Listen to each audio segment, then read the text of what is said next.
The heat is on. Everyone is excited. Every group is busy preparing for the annual Aliwan Fiesta, an event that gathers different cultural festivals of the Philippines, organized by the Manila Broadcasting Company, together with the Cultural Center of the Philippines.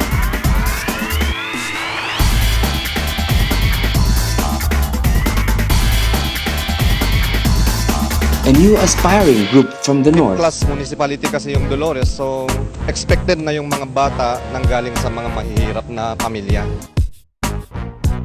Ang mga parents nila ay purely magsasaka. Saka ang mga barangays kasi ng Dolores ay magkakalayo. So nanggagaling sila sa mga remote areas. Naglalakad sila ng mga 2 to 3 kilometers bago makapasok sa paaralan. What perks and benefits a team gets from joining this competition? The event is dubbed as the mother of all fiestas, with prizes totaling to 3 million pesos. A team with a visiting choreographer. We were challenged kasi talaga po kasi nung Hawaiian Festival na, hindi talaga kami sumasali yung festival ng province kasi nga wala kaming pondo. And we were invited by the city of Iloilo dahil nga po sa festival costume. And yun nga, pinirepresent namin ang Dolores Abra. Then sabi ko, maghanap ka nga ng magaling na choreographer dyan kasi, you know, Iloilo is known for that choreographers. Without any hesitation, without any, sabi niya, sige, we will come over to Abra and tignan natin. So, tinanong ko si Sir Romel, sabi ko, what made you decide or what made you think na sumali ka sa amin from a very big festival to very small unknown town na may festival? Sabi niya yung Sakuting Festival is something new, something unique and something authentic sa culture ng mga Pilipino, lalo na sa North.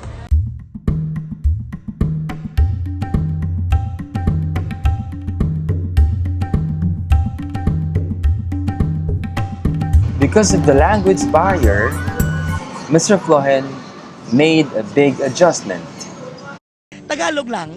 Siyempre, once mag-Tagalog ka, alam ng taga doon, yung mga Ilocano, yung Tagalog. Kasi hindi ako marunong mag-Ilocano. So, Tagalog lang ang means of communication namin. How did the choreographer select the dancers? Hanap ko attitude eh. Kasi yung training, nandyan na yun eh. Basta yung maganda yung attitude, you have open-minded ka, gusto mong sumayaw.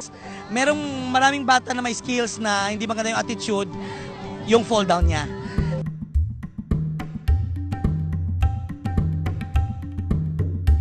Basta ako, ginagawa ko kasi masaya ako.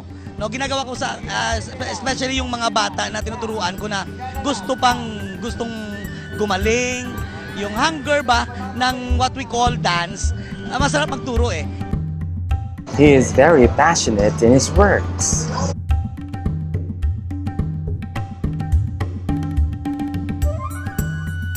How did you get started as a choreographer? Since high school. Mga small pieces, contemporary, mga tag 5 minutes, 4 minutes. Tapos you went ilong dance. Oo. Pag-school ko sa West, nag-put up after a year. First year pa ako, encourage ako ng dean ng Pescar. Siya, year pa na akong Dagiao, so why not? Yung dance company sa Pescar. Kami dance company ng West, sa Panayana. Sige ma'am, okay, hindi ako full time, do that time. May full time pa ako yung sa Dagiao. So sige lang, ginarrange na mo ng schedule. Rehearsals. That's why nakaproduce kami sa production sa dance company. Is choreographer a lucrative job? Who pays for him? Where does he get his funding? Pinaka-biggest na paying na festivals nila.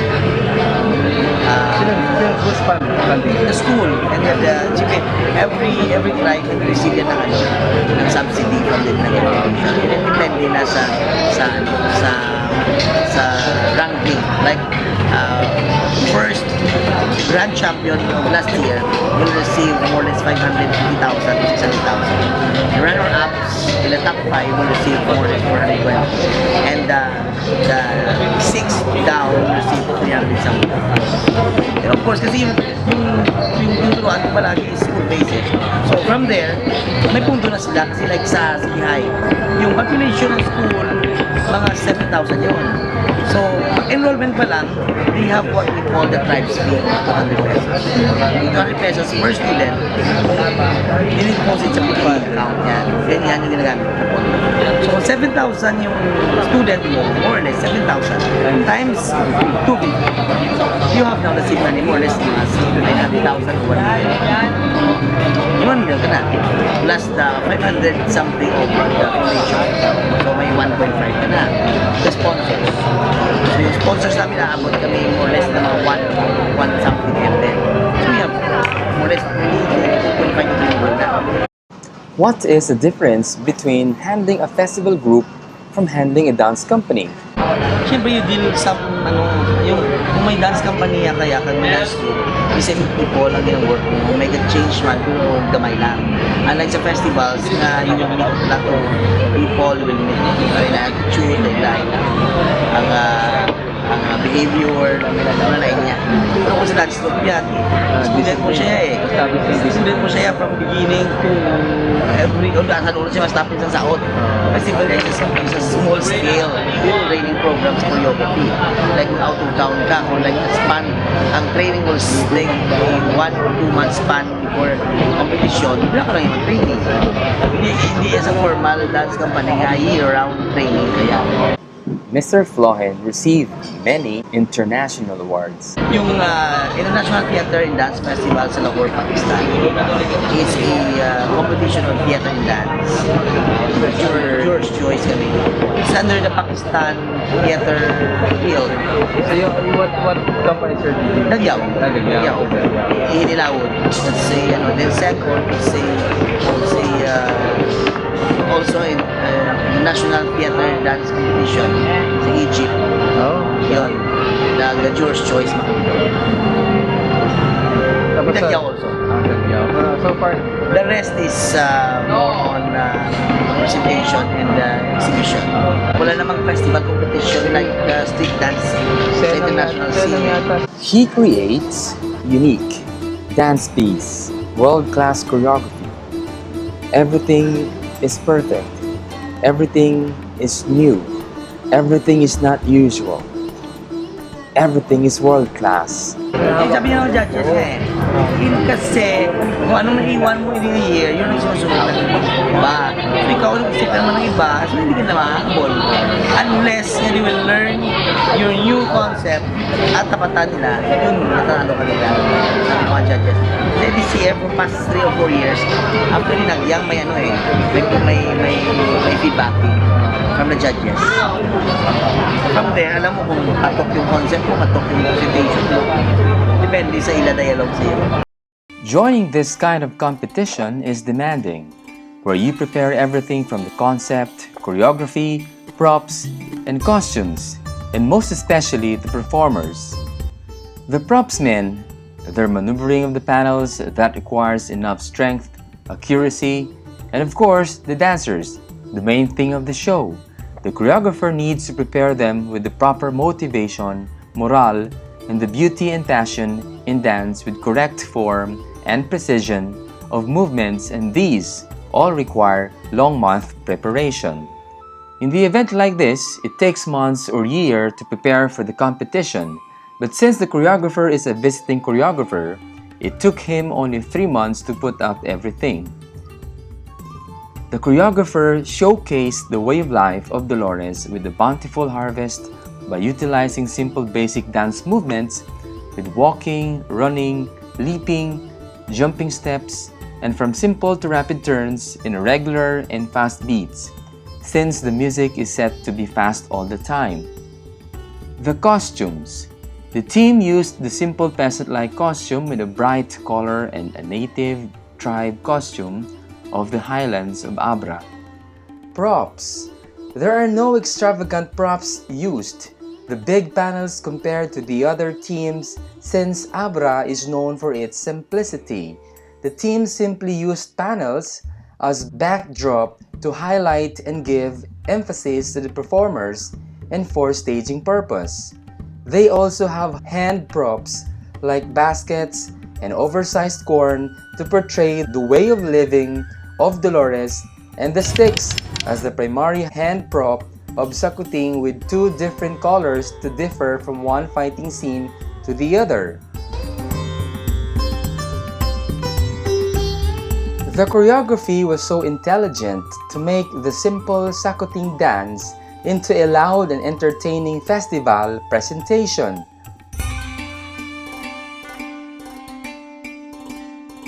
Body shapes are always present in a creative work. Curve, straight, open, closed, symmetrical, and asymmetrical were used in the routine. In terms of levels, varied heights were used as commonly done in scene in a festival choreography, from simple bending to extension, crouching to expanding, and from standing to jumping. Movements as the combination is somewhat depicted from the way of life of Abra. Pathways and floor patterns. The performers are scattered in different positions and spots, running from a solid compressed formation to different directions occupying the general area. Some are positioned on the floor and some are on the platforms and panels doing bending and straightening movements in a canon way. Explosive jumps were also integrated in the fighting scene, and even mounting on the bamboo panels while doing creative fighting stance and challenging movements. In terms of space, the choreography was creative in a way that the choreographer utilized and maximized the floor and the performance area dynamically. Symmetry versus asymmetry. The big panels are set at the center of the performance area that served as backdrops in every scene of the presentation. This is made to balance the performer's space, to add bigger visual of the entire show, to compensate the number of performers on the floor, and that makes the staging of the festival very interesting. In the asymmetry aspect, I would say it is seldom seen in the choreography in terms of the formations. There was no enough sense of drama since the festival is more of a fighting. Geometric forms. The formations are done, if not in clustered, are in big triangle shape. Window formation, two equal groups facing each other with big space in between, diagonal lines that are evenly distributed with an even or odd numbers.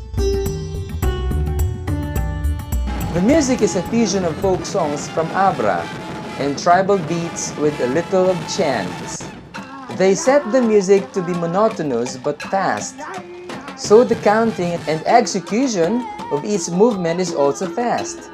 It was normally set to 2/4 time signature with 1-2 regular count and 1-2 count tempo. Dynamics. The movement is usually fast and strong since it is more of a fighting. Original stick movements were used and incorporated with tribal, ethnic, and Bali-like movements that make the presentation very intense. Simple walking, running, and simple to rapid turns were smoothly done from easy to fast beats in the harvesting part. Overall performance. As first-timer in the Aliwan Festival competition, the group showed what it's like to be a champion, as what the choreographer wants the group to be. The group displayed wonderful performance with the willpower and strong fighting spirit. The performers showed the best with accuracy, precision, intensity, and most of all, the enjoyment in every performance in the two venues, the Carino Grandstand and the Aliwan Theater grounds. In turn, the hardships and talents poured out by this group are paid off for winning 3 of the major awards, considering the group as a first-timer in the competition.